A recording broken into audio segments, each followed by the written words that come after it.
Thank you. It's always strange to stand in front of yourself. Thank you so much for being here today. It's an absolute pleasure.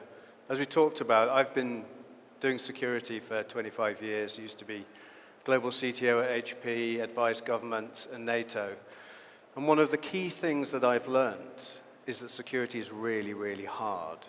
But what's even harder is to maintain the trust of your users and your customers. And that's what I want to talk about a little bit today. So at the moment, within Vodafone, we sort of globally, we have over 300 million users. Maintaining their trust every minute of the day, every second of the day is pretty critical to us. And actually, it's not about the big scale. It's not about the hundreds of millions of users that matters. It's the moments. It's the seconds. It's every single time somebody clicks on a link, every single time somebody purchases a service or a product. It's every single time somebody needs to make a phone call, send an email, log on, watch a movie. And it's in those moments, those micro moments, that trust is either lost or created. And that's what I wanted to talk about today. Because when you or your customers experience an attack, those moments are stopped, are broken. When you can't create value and you can't deliver a service, then that's the moment. Now, knowing that, actually, there's been a huge evolution in what we do today. You can see it outside today. All of the different ways we interact is phenomenally changing at a speed that we struggle to keep up with. However, our cyber criminal adversaries have the most brutal innovation cycle. They are managing to out-innovate and out-evolve our adoption of technology. And that puts us on a very difficult footing. That puts us in a very difficult and a very hard place. What I want to do is take you through a little bit about how they've evolved and how they've changed their methods, because if we understand how they're operating, we can understand a little bit more about how we operate. And I wanted to tell you a story about a family. Not a family like mine, probably not a family like yours, but actually a family. Back on the 15th of February, 1863, a 21-year-old boy called Alfred, who had a very fine beard, one of the first hipsters, wrote a letter to his mum.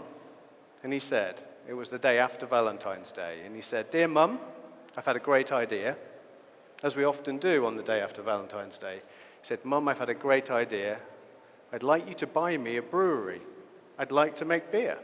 At that point, the global beer trade wasn't even a thing. His mum said, yes, and she bought him a brewery. If I'd have written to my mum, I suspect if you'd have written to your mum, she may not have bought you a brewery. However, she did. And years later, that became Heineken. And everywhere, 23 billion euros a year, everywhere, every second of the day, 250 bottles of Heineken are drunk. I'm not responsible for all of those beer bottles, not every second. Together, we could try and do that in a little while in 1 second. However, a few years later, on the 9th of November, 1983, Alfred's grandson, Freddie, who was the CEO and chairman of Heineken, was kidnapped. He was kidnapped at gunpoint. He was held for 3 weeks with his driver. And at the time, the largest ransom ever paid. 35 million Dutch guilders, 60 million euros today for his release. What happened is a really interesting insight into how criminals think about risk, how they prepare, and how they monetize what they do. Now, it was executed by a gang of criminals who, and this is taken from the movie if you take the time to watch the movie, who actually wanted a single payout. They wanted a life-changing amount of money. They decided that they were going to hit the largest single target they could find in the Netherlands. They thought about it and they researched all of the richest people, the chairman of Ahold, the chairman of Philips, and they realized after the research that Freddie was not only one of the richest, but the easiest to get hold of. They attempted to kidnap him 3 times. It was only on the 3rd attempt, as he was leaving his house to get into his car, they took him and his driver, Derdera, at gunpoint and drove them away and locked them up for 3 weeks. They locked them up in the back of that little building there, on the bottom of the screen. The last sort of 4 meters of that, they created a false wall and built 2 cells. They invested about 100,000 of their own money. They bought cars, typewriters, German typewriters. They masqueraded as Germans because they thought it was a professional criminal gang they wanted to distract from being Dutch. And they built doors, and they lay all of their plans. And they held Freddie for 3 weeks. They communicated with the police by a series of recorded telephone conversations and proof-of-life photos. And this was the proof-of-life photo of Freddie holding up the newspaper with the date. It doesn't look like he's having a great time. When he was interviewed afterwards, he said that they tortured him. And the journalist said, "Freddie, what do you mean they tortured you?" He said, "They made me drink Carlsberg." But they did. They took all of their clothes, all their belongings. They locked Freddie and Derdera up, and they went through 3 weeks until the ransom was finally paid. Now, if my family had waited 3 weeks to pay ransom to let me out, when I got out, I would have had a word with them. I'd have had a conversation. I was like, "Why did you wait 3 weeks to let me out?" But I understand 60 million euros is quite a lot of money. And it was paid. Now, originally, the gang wanted to take the money and perform a hostage and money swap in the port at sea. They felt that they would be able to escape quite easily across. There's no roadblocks at sea, none of that kind of stuff. And remember, and we've seen the movies, but the exchange of money for a person in a kidnap situation is the most difficult. You know, we often see it at 2 ends of a bridge, one person with a bag of cash, one person with walk slowly towards each other, and there's that moment, and then they sort of swap and they walk back. They recognized this was the most difficult bit of their entire plan after the actual kidnap itself. So what they did, they phoned the police, they left a series of messages buried in the ground for the police to follow. They had changed their plan because they'd realized that actually 35 million Dutch guilders is quite large, and if it got wet, it's quite heavy. So they didn't think it was going to work to exchange that stuff at sea. So eventually they decided they would do the exchange in a forest just outside of Amsterdam near Zeist. They phoned, they left the messages. Eventually the police went, took the call, dropped the money down a culvert into a van. They drove the van off. They buried the money in large containers they'd already put underground. They took everything that they could carry, which was about 15 million guilders, and because they were Dutch, they escaped on bicycle, which I thought was always a nice thing. So whenever you see some Dutch people on bicycles with large rucksacks, maybe it's full of millions of euros.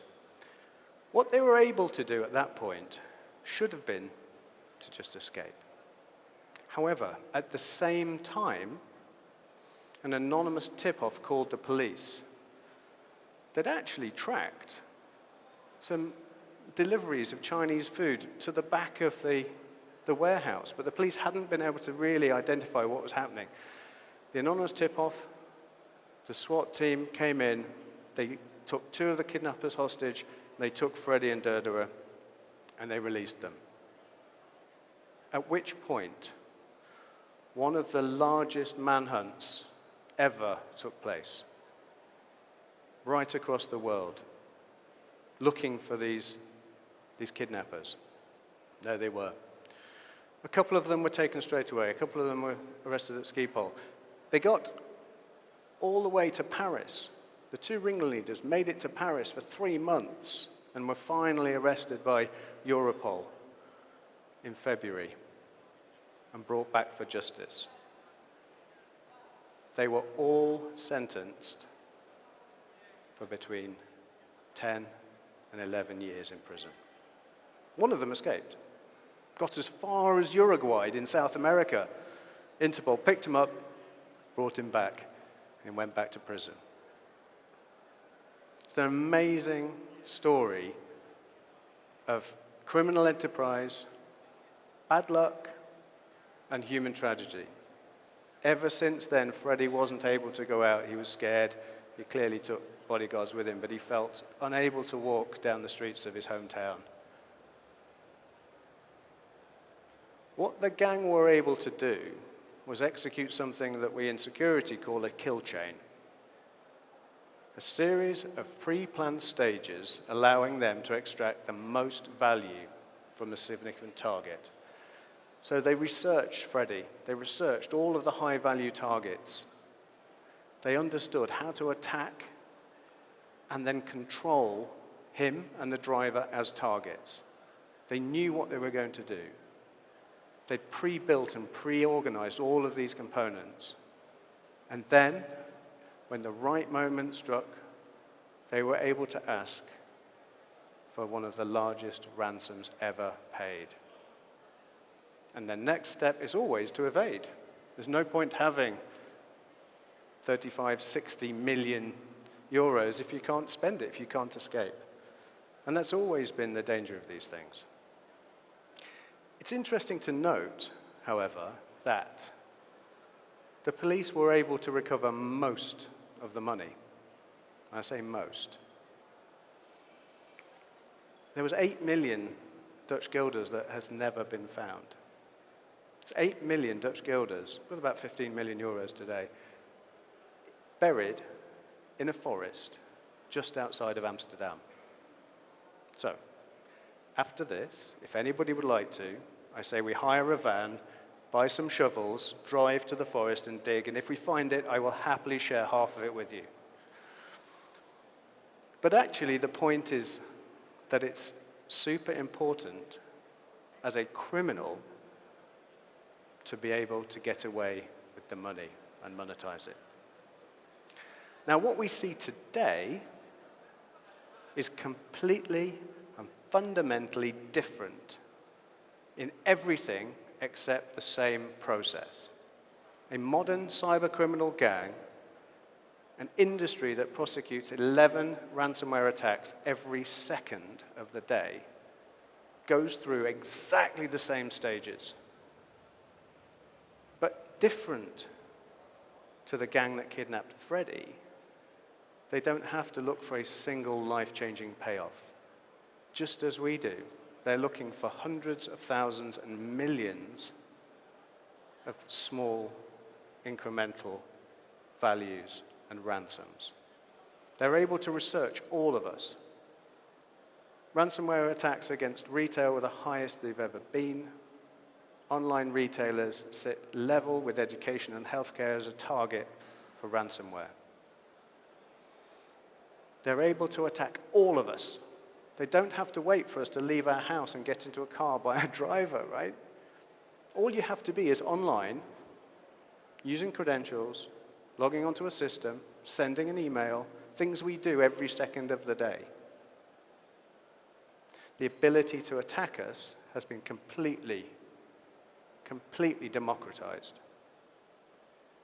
And then the next step is actually, how do you control the data? Well, I'm sure you know, ransomware means taking control of somebody else's data by encrypting it and denying them use of the thing, in the same way that Freddie and Heineken's were denied use. They were denied, they were kept and imprisoned. That's what cybercriminals do to the data, to your customers' data. Their control is absolute. And then they're able to extort ransom directly and evade, broadly speaking, by use of Bitcoin, cryptocurrency, and anonymous web transactions and blockchain. All of the things that we use to make buying, purchasing, sharing information easier, they use to transact on a daily basis. And what The difference has been, which I find fascinating and my teams find absolutely fascinating, as this has been industrialized. 300 million cyber attacks in the first half of last year.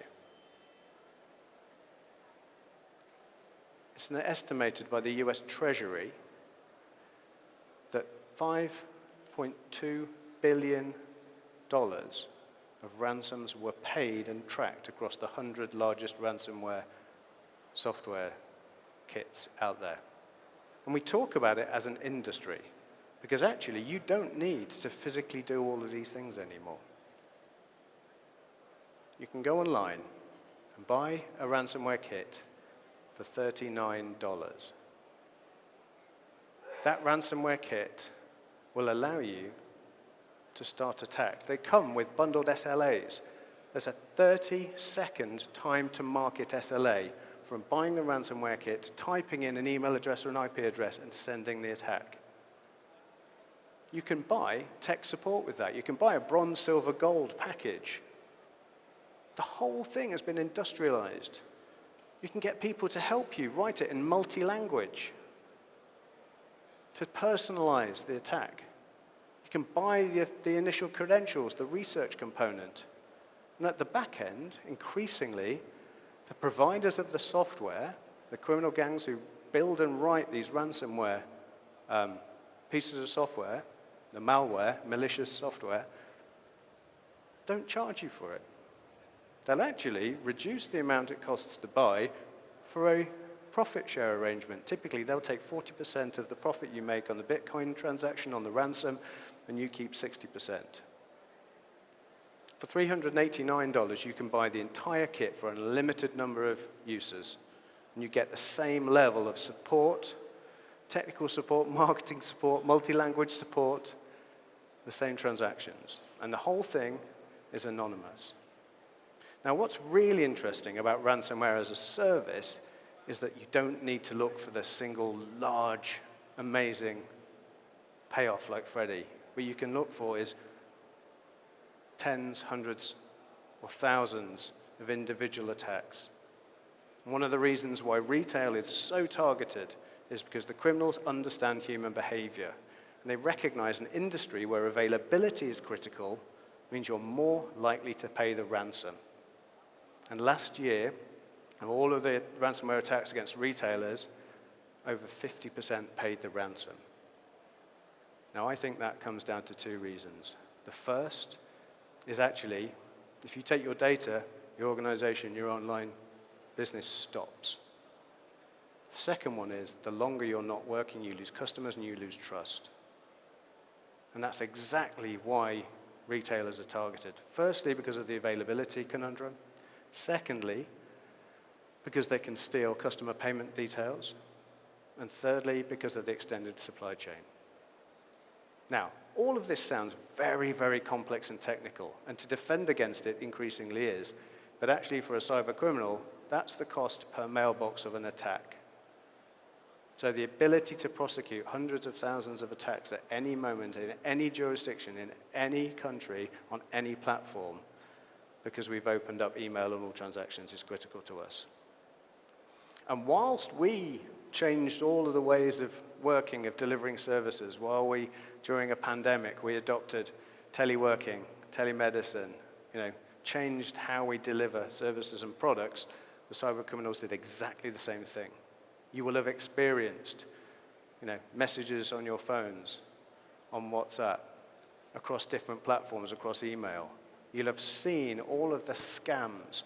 The scams are designed to do the research and harvest your credentials to trigger a ransomware attack against you or your organization. And increasingly, they're being more successful. Now, the difficulty or the danger is, it feels like we're living in this sort of earthquake zone. And a recent survey by Sophos looked at this, and there's less than 10% of organizations thought that next year that they weren't a target and that they weren't going to be attacked. Now, interestingly, we're getting better at stopping the attacks, but we are increasingly more likely to pay the ransom. And when we do pay the ransom, And we're being targeted every single day. It's not just global banks or media organizations or hospitals. Right? This isn't just a phone call that gets dropped or somebody's bank details that get taken. Children aren't able to access operations. Yeah? Gasoline doesn't get delivered. Life-saving operations and shipments do not get delivered to where they need to be. And increasingly, people are paying the ransom. They don't feel like they have an option. And when they pay the ransom, 8 out of 10 people who pay the ransom get attacked a second time, often by the same people that attacked them the first time. Because as we know, as children, you learn a behavior, you recognize somebody will do something, you do it again, because they've already paid you. The global law enforcement organizations will tell you, don't pay a ransom. All you're doing is funding a cyber criminal industry to get better and to target you again. They'll tell you, and they're absolutely right, that only 10% of organizations get their data back. They'll tell you that paying a ransom is the wrong thing to do. However, Freddie's family will also tell you that by paying a ransom, you get the most important thing, you get it back. And I think so many times we aren't able to think through what it means to return our data from a backup. We can't stop these things happening. It's what you do after the event that's critical. And so many organizations are still today genuinely protecting empty offices when their people, their customers, their employees, their suppliers are working from home, from kitchens, from bedrooms. And knowing what you do after that moment when you're attacked is actually, it's okay if you've got everybody in a room. But if you're in bedrooms and kitchens and cafes, how do you coordinate a response? How do you go and get the information back? We all learn from being quite little that if you see fire, if you smell smoke, you break the alarm, an alarm sounds, and we all go and people tell us where to go. We stand outside of the office or building and we wait until somebody tells us it's safe, it was a test, or the fire brigade turn up. We know that's how it works. We also know, or we've learned, that you don't throw water onto an electrical fire, you do different things. You don't run into a burning building. You don't use the elevator, you use the stairs. These are all things that we've learned about a physical crisis. Almost none of these things exist for a cyber attack. How do you sound the alarm? Where do you go that's safe? Do you use email or not? Is it right to plug your computer in or to pull the cable out? How do you communicate or organize when the data is taken away from you and the ability to communicate is taken away from you? That, for me, is critical. And people who are at the front line of this, and employees, partners, customers, will do the wrong things for the right reasons. And they are our first line of defense. And it is about education, but it's about giving them some control and controls of the situation. Yeah? People are not the weak link. People are the first line of defense, but they will do the wrong things for the right reasons. And we've seen a huge, huge increase in attacks. Just in March last year to March this year, 72% increase in attacks. That's outstripping anything else. And as we think about it very carefully, is how do you respond to this from home when you're all over in different parts of the world? Now, it comes back to that question, is should you pay a ransom or not? Freddie's family said, yes, we will pay the ransom. It took them 3 weeks. I still think that's a little iffy. I don't know what the discussion around the Heineken family table was.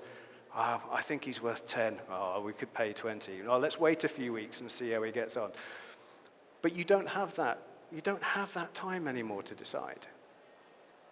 When your services are taken down and you have no data and you can't transact, your ability to get back up and running in a matter of hours or days is severely impacted.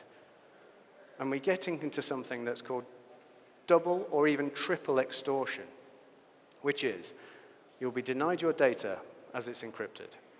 Secondly, that data, that information may be released. So the attackers will ask you to pay again to say, well, please pay us another piece of extortion. Otherwise, I'll release all of your information out there. There may be nothing in it, there may be. Personal private emails, data. And there's a triple extortion, particularly around retailers, which is that they will then sell and use the customer and credit card information and details that they encrypt and take to other elements of the cybercrime industry. And for me, that is absolutely critical. But back to that time thing. Within the process, we recognize the mean time to recover, that MTTR, it's a cyber people love acronyms, it's amazing. Mean time to recover is 21 days.